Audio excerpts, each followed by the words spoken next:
Baiklah, di sini kita akan membahas tentang pengertian hadis dan macam-macamnya serta unsur-unsur yang terkandung di dalamnya. Sebelum kita mempelajari hadis, kita harus mengetahui terlebih dahulu apa itu hadis. Nah, dalam buku yang dikarang oleh Dr. Mahmud At-Tabahan, ya, itu dia kira-kira namanya. Nah, dalam buku Mustalahul Hadis.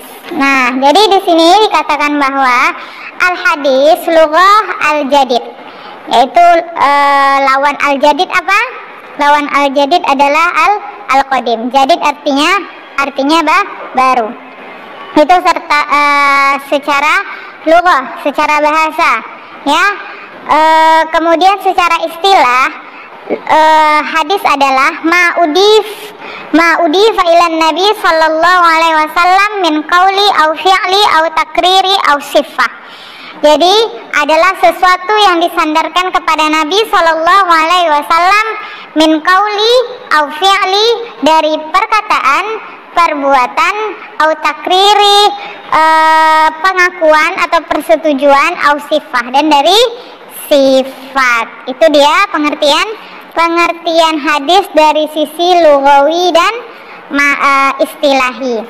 Nah, dari sisi istilahi tadi kita ketahui bahwa min qauli, jadi ada hadis yang berdasarkan perkataan, ada hadis yang berdasarkan fi'lin, perbuatan, ada hadis yang berdasarkan takrir, yaitu pengakuan atau persetujuan, ada hadis yang berdasarkan sifah. Nah, yang kita bahas sekarang pertama, apa itu hadis yang berdasarkan perkataan atau sabda?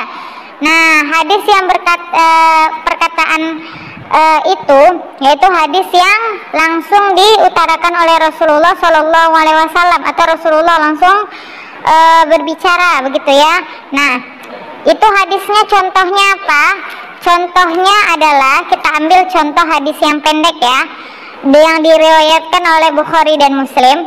An Abi Hurairah radhiyallahu anhu qala Nabi sallallahu alaihi wasallam al-imanu bid'un wa sab'una syu'bah minal iman, rawahul Bukhari wa Muslim.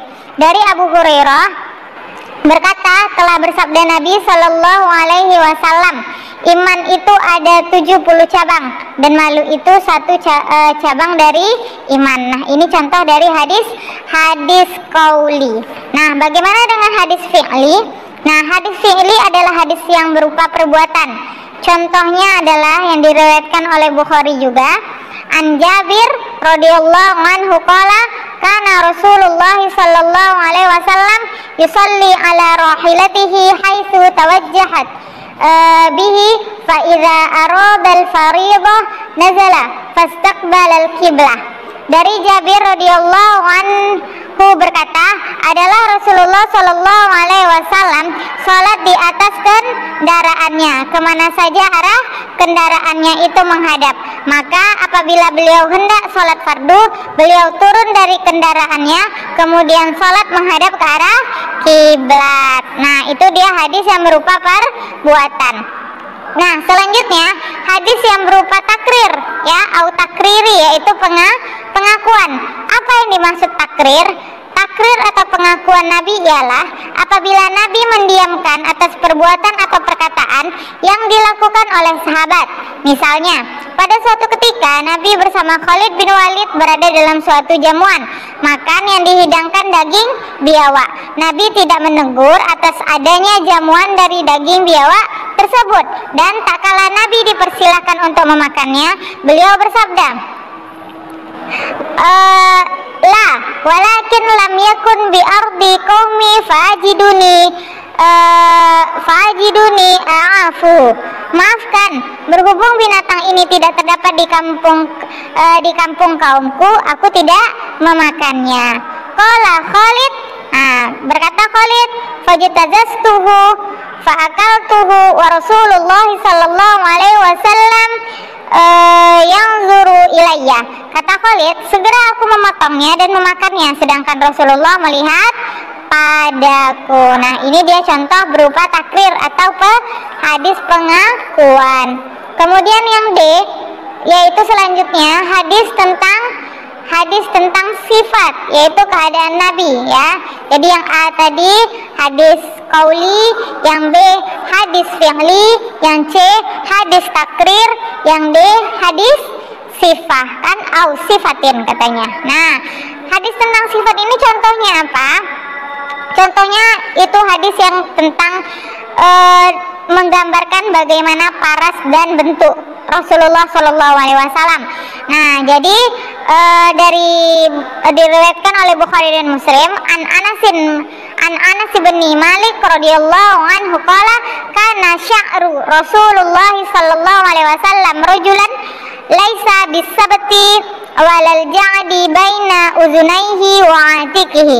Dari Anas bin Malik radhiyallahu anhu berkata, rambut Rasulullah Shallallahu Alaihi Wasallam tidaklah terlalu keriting dan tidaklah terlalu lurus, panjangnya antara kedua telinga dan bahu beliau. Nah, ini dia yang dimaksud dengan hadis secara sifat.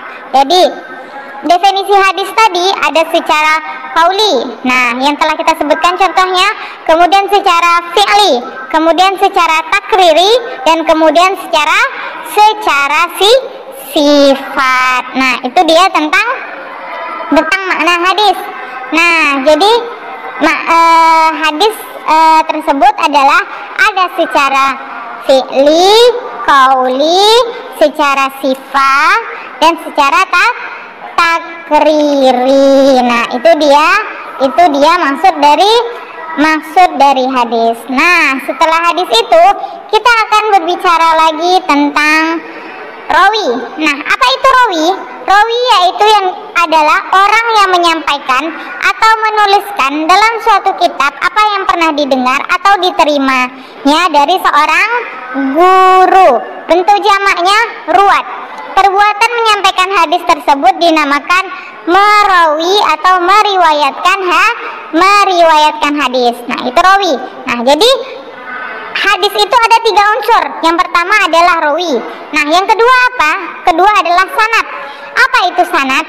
Sanad adalah rangkaian atau silsilah yang meriwayatkan hadis yang menyampaikan matan hadis. Jadi sanad hadis itu jalan untuk menyampaikan kepada matan hadis. Sanad disebut juga dengan torik atau wajah. Nah, kemudian sebenarnya sanad itu panjang pembahasannya. Kita akan buka pembahasan baru nanti tentang rawi dan sanad. Nah, kemudian unsur yang ketiga apa? Unsur yang ketiga tadi adalah hadis, ya. Unsur yang ketiga adalah hadis seperti yang telah kita sampaikan tadi, ya. Nah, jadi hadis, ingat hadis itu ada hadis qudsi juga, ya. Hadis qudsi apa? Yaitu hadis yang dari Allah yang disampaikan oleh Rasulullah Shallallahu Alaihi Wasallam. Nah, seperti itu kira-kira tentang rawi, sanad, dan matan hadis. Nah, nanti kita akan buka pembahasan baru tentang sanad, karena pembahasan sanad itu lumayan banyak dan juga lumayan panjang. Nah, jadi tadi ada matan hadis. Matan hadis apa? Matan hadis itu adalah lafaz atau intinya tadi, inti dari maksud itu apa? Nah, itu dia dinamakan matan, ya. Jadi ada rawi itu jalan, ya. Rawi itu yang meriwayatkan. Sanad itu jalan untuk sampai kepada matan, dan matan itu adalah lafaz atau isinya. Oke.